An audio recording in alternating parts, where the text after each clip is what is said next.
A 68-year-old man, let us call him Thomas, woke up feeling perfectly fine, but 20 minutes later his wife was frantically dialing 911. He poured his morning coffee, sat by the window, and then it happened. Out of nowhere, his chest started fluttering like a trapped bird. His breath grew short, a cold sweat drenched his shirt, and panic set in. Thomas thought he was having a massive heart attack, terrified he would become just another statistic or end up in a wheelchair, bedridden, or in a nursing home. He lived with that heavy, underlying fear of sudden death, the kind that strikes silently during sleep or right in the early morning hours. When he arrived at the emergency room, the monitors beeped erratically. The resident, rushed and overworked, barely looked him in the eye before pulling out a prescription pad for strong beta blockers. Thomas was given a quick 10-minute consultation where the doctor just prescribed another pill. He was sent home with a medication that would soon leave him struggling with extreme fatigue, chronic aches, and terrible brain fog. He felt completely powerless, ignored, and treated like just another number by a system that often seems to prioritize money over health. But here is the truth that the rushed clinic visits simply do not have the time to explain. That terrifying fluttering in your chest, those sudden palpitations that make you think your heart is failing, often have a hidden trigger that has absolutely nothing to do with a diseased heart. You do not always need another heavy medication that dulls your mind just to make it stop. There's a simple biological mechanism you can activate yourself, a 60-second technique you can use sitting right in your armchair that forces your heart rhythm back to a calm, steady baseline without spending a single dime. And I'm going to show you exactly how to do it right now. I am Dr. Marcus Caldwell, a frontline surgical thorathoracic surgeon. For over 20 years, I have stood under the blinding surgical lights, opening chests and literally holding beating human hearts in my own two hands. I have repaired the devastating damage caused by years of ignored warning signs and quick-fix prescriptions.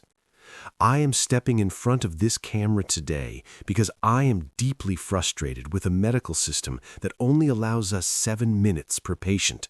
7 minutes is simply not enough time to explain how your body truly works, especially after your 60th birthday. You deserve more than a rushed appointment and a new medication that leaves you feeling exhausted and completely powerless. You deserve to understand your own biology so you can take back control of your health and advocate for yourself.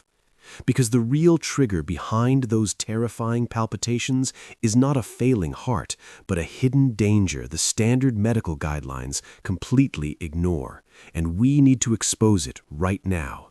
Let us talk about why you are sitting in a doctor's office, anxious, waiting for answers about why your heart suddenly races, only to be handed a prescription in under 10 minutes. The truth is that not that your doctor lacks compassion or wants you to suffer. I know these men and women in the trenches with me. The tragedy is that the medical guidelines they are legally forced to follow are dangerously outdated. The modern healthcare machine is built on a massive conveyor belt that often prioritizes money over health. Insurance protocols and hospital administrators dictate that a brilliant, highly trained physician only has 7 measly minutes to diagnose you, write a chart, and move on to the next room. 7 minutes. How can any doctor safely unpack the rich, complex biology of a human body that has lived, worked, and thrived for 60, 70, or 80 years in just 7 minutes? They simply cannot. So they are forced to rely on rigid, outdated manuals. They use protocols designed decades ago, often tested on 30-year-old bodies, completely ignoring the beautifully matured, unique physiology of a senior. When they see a fast, irregular heart rate on the monitor, the outdated guidelines scream at them to immediately reach for the heavy, symptom-masking medications. They write scripts for powerful beta blockers or anti-arrhythmic drugs. These are the primary tools of Big Pharma, an industry that profits from lifelong prescriptions rather than actual healing. The guidelines demand that they suppress the symptom rather than taking the time to uncover and treat the real root cause. And what is the result? You go home, you swallow that pill exactly as instructed, and suddenly you are fighting a crushing brain fog. You suffer from extreme fatigue, muscle aches, and a loss of memory that leaves you wondering who you are anymore. Look right at me and listen very carefully. If you have been feeling terrified, if you have been lying awake at night sweating, fearing that a sudden flutter in your chest is the beginning of a silent heart attack or a stroke that will end your life, I need you to know something. It is not your fault. Hear me. You have done absolutely everything right. You booked the appointments, you sat in the waiting rooms for hours, you paid the co-pays, and you took the medications you were told to take. You trusted a system that was supposed to protect you, but that system failed you. It treated you like just another number on a clipboard. It rushed you out the door without giving you the dignity of a proper explanation. You are not broken, and your heart is not a fragile ticking bomb waiting to shatter. Your body is incredibly resilient. Those palpitations are often just your heart responding to a frantic miscommunication in your nervous system. It's a biological switch that gets flipped in the wrong direction due to silent inflammation, hidden mineral imbalances, or the natural shifts our bodies experience as we gain wisdom and years. You do not have to live in constant fear of a terrifying surgery, and you do not have to accept losing your hard-earned independence or ending up in a nursing home just because your chest flutters. We can manage this naturally, together. There is a way to bypass the outdated guidelines entirely and speak directly to your heart's internal pacemaker. But to do that, you first need to understand the breathtaking biology of what happens inside your chest when that panic sets in. I want to take you inside the operating room for a moment. When I make that initial incision and gently spread the ribs, I am not just looking at a piece of physical tissue. I am looking at a masterclass in biological engineering. Your heart is a miraculous, tireless organ. By the time you celebrate your 60th birthday, that beautiful muscle has beaten over 2 billion times.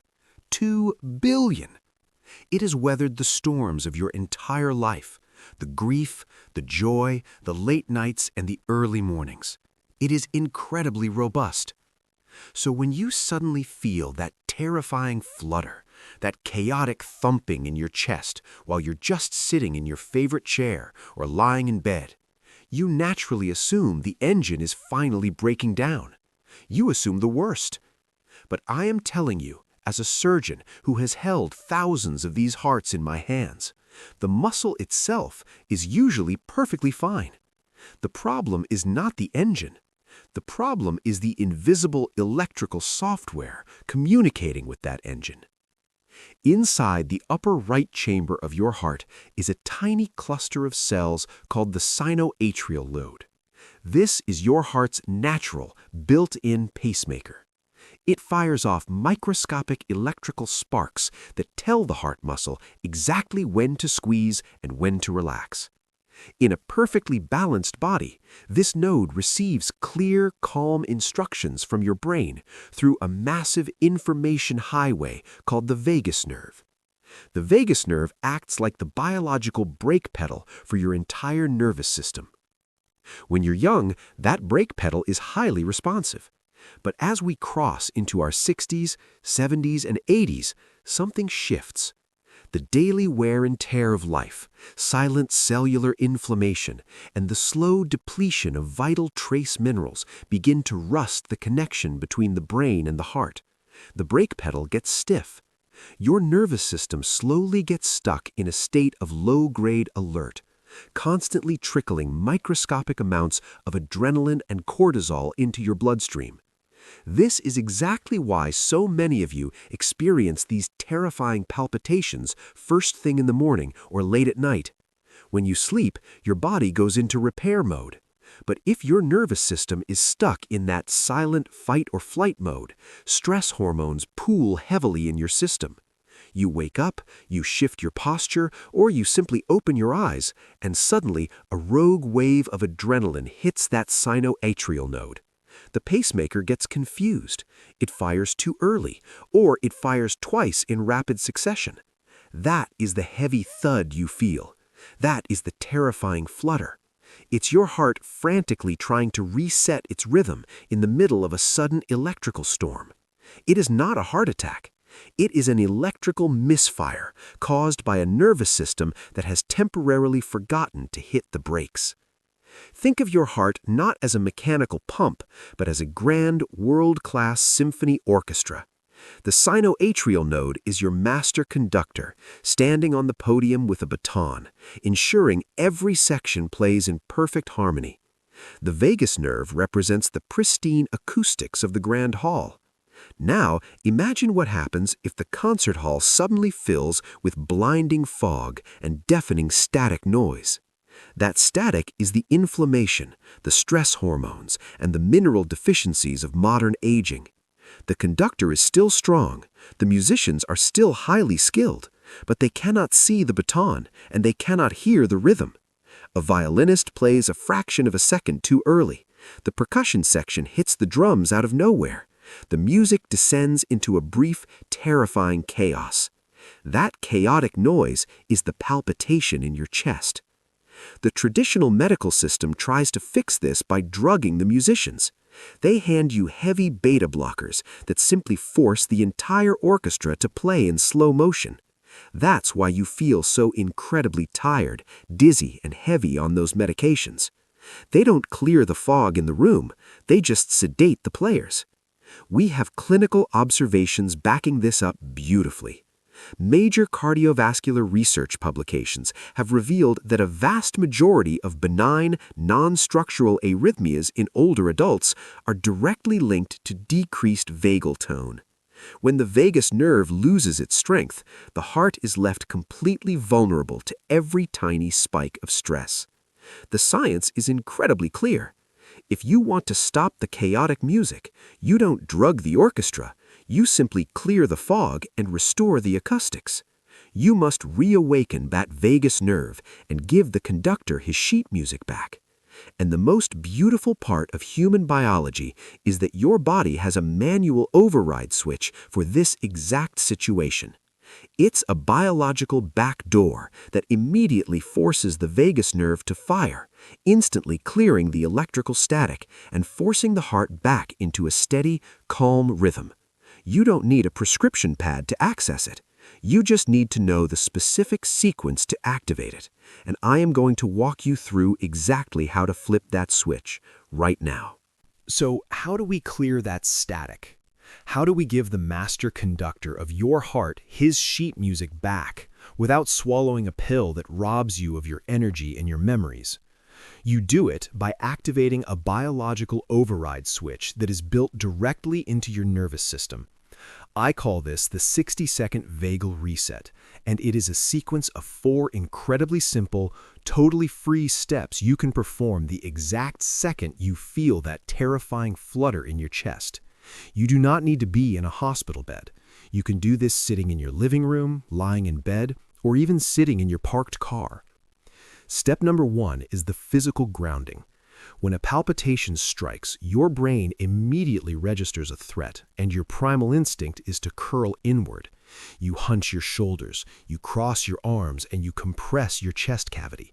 This is the absolute worst thing you can do because it physically squeezes the vagus nerve and restricts your diaphragm, amplifying the panic signal to your heart. The very first second you feel that flutter, I need you to force your body into a posture of complete authority. If you are sitting, plant both feet flat and heavy on the floor. Sit up completely straight. Pull your shoulders back and lift your chin slightly. You are physically opening the thoracic cavity. You are giving your heart the physical space it needs to reset, and you are telling your brain that you are not under attack. Step number 2 is the cardiac anchor grip. Your hands are packed with thousands of highly sensitive nerve endings that connect directly to your central nervous system. I want you to take your right hand and wrap it completely around your left thumb. Squeeze it firmly. Do not cause yourself pain, but apply a strong, steady pressure. You are going to hold this grip tight for 60 full seconds. Why your thumb? Because the base of your thumb is a major reflexology point that corresponds directly to the vagus nerve and the parasympathetic nervous system. By applying sustained, firm pressure here, you are sending a massive, unbroken grounding signal straight up your arm, through your spinal cord, and into the brainstem. You are literally turning down the volume of the chaotic static in your nervous system. Step number 3 is where the real magic happens. This is the vagal exhale. Most people tell you to take a deep breath when you panic. That is terribly incomplete advice.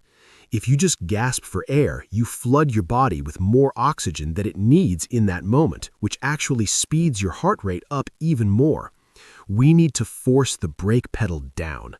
While maintaining that firm grip on your thumb, you are going to breathe in quietly through your nose for a count of 4. Then I want you to hold that breath for a count of 7. Do not tense up, just hold it gently. Now for the most critical part. You are going to purse your lips as if you were blowing out a candle, and you are going to forcefully exhale for a slow count of 8. Make a whooshing sound. This prolonged, restricted exhale does something miraculous. It creates a gentle pressure inside your chest cavity that presses directly against the vagus nerve. That physical pressure physically forces the nerve to fire, sending a massive, calming shock wave straight into the sinoatrial node. It commands the heart to slow down. It forces the chaotic symphony back into perfect rhythm. Step number 4 is your emergency backup, the cold shock. If you have done the posture, the grip, and 3 cycles of that breathing, and your heart is still stubbornly racing, you need to trigger the mammalian dive reflex. Keep a glass of ice water or a cold, damp washcloth near your bedside or in your kitchen. If the flutter will not stop, take that freezing cold water or cloth and splash it or press it directly against your face, right over your cheekbones and the bridge of your nose or the back of your neck. The sudden, intense cold hits the trigeminal nerve in your face, which immediately crosstalks with the vagus nerve. Your brain instantly thinks you're submerged in freezing water. In response, it automatically and forcefully drops your heart rate to conserve oxygen. It's an evolutionary survival mechanism, and it works flawlessly to break a stubborn palpitation cycle. Let me explain exactly why this sequence is so incredibly powerful and why the standard 7-minute consultation never covers it. When you perform the 60-second vagal reset, you are fundamentally altering your internal chemistry. You are not masking a symptom like a beta blocker does. You are manually overriding the sympathetic nervous system, the fight or flight response that is flooding your heart with adrenaline. You are stimulating the exact neural pathways that tell your heart muscle it is safe to relax. Major universities and functional medicine pioneers have studied these specific vagal maneuvers for years. They know that stimulating the vagus nerve aggressively lowers systemic inflammation, drops blood pressure, and snaps the heart out of dangerous benign arrhythmias. Yet, the outdated guidelines push prescriptions instead of empowerment. They hand you a pill because it's faster for them, not because it's better for you. They treat you like a fragile patient who can't possibly understand the brilliant mechanics of your own body. But I know differently. I have seen the resilience of seniors. I know that you prefer quality of life over just existing in a haze of medication side effects. You want to maintain your independence. You want to walk through your garden, play with your grandchildren, and go to sleep at night without the terrifying thought that your heart might suddenly give out. You are not a victim of your biology, and you do not have to be a victim of a broken healthcare system. You hold the ultimate power. Write these 4 steps down. Practice them when you're feeling perfectly fine so they become second nature. And the next time you sit down in that clinic, you use this knowledge. You look your doctor in the eye. You tell them exactly how you are managing your stress responses naturally, and you ask them if that heavy medication is truly, absolutely necessary. You use this to have a real, honest conversation about treating the root cause, not just sedating the symptom. You advocate for yourself because no one else is going to do it for you. You take the reins back. I need a massive favor from you today. If you have ever felt that terrifying flutter in your chest, I want you to go down to the comments right now and tell me your story. When do your palpitations strike the hardest? Is it right when you wake up or in the dead of night? Your experiences matter, and sharing them turns this space into a true support group for so many others who feel completely alone or treated like just another number by the traditional medical system. But more importantly, I implore you to share this exact video with your spouse, your siblings, or any friend over the age of 60. Do not let them sit in an emergency room, terrified they are losing their independence simply because they do not know how to hit their own biological reset button. You have the power to give them their control back, and it might just save them from a lifetime of heavy prescriptions and crushing fatigue. Stopping that chaotic rhythm is a phenomenal first step, but it is only half the battle. You need to know what is actually causing that dangerous static in your nervous system in the first place. There is a very common, seemingly harmless habit you are probably doing every single morning that secretly misfires your vagus nerve and triggers those palpitations. I expose exactly what it is and how to fix it naturally in the video appearing on your screen right now. Click on it. Keep taking your power back, and I will see you over there.